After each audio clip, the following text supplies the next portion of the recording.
«Привет, Москва» написано на фургоне Гумбольдта Вирта, но прицеп тянет не Мерседес и не БМВ, а трактор Ланс Бульдог, выпущенный еще до 60-го года. Пенсионер и заядлый болельщик решил, что это лучший способ приехать на чемпионат мира по футболу в Россию. На скорости в 20 км в час можно насладиться пейзажами и познакомиться с интересными людьми, говорит фермер. От самолета такого не получишь. Пока его опыт исключительно позитивный.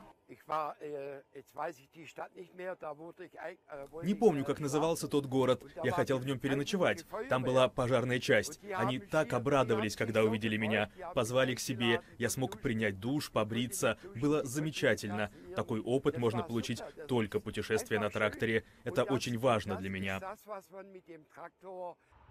Между Берлином и Москвой 2000 километров, но Гумбольдт никуда не спешит. Останавливается в понравившихся ему местах. Если хочет немного размяться, то катается на велосипеде. Единственный сопровождающий пенсионера — верная собака Хексе, в переводе «ведьма». В доме на колесах все необходимое. Холодильник, стол, кровать. Можно переночевать или переждать дождь.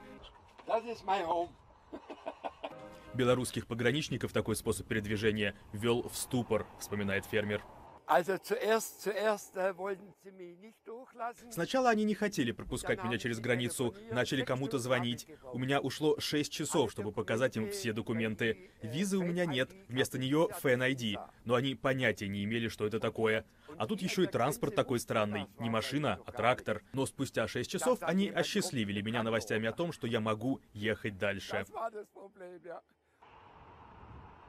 Гумбольдт надеется доехать до Москвы до 17 июня, первой игры сборной Германии на чемпионате. Правда, билета на нее у немца нет, он надеется купить его на месте.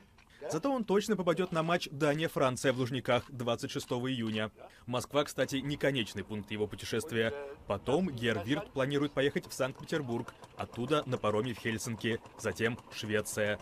Домой в Германию он вернется через Данию.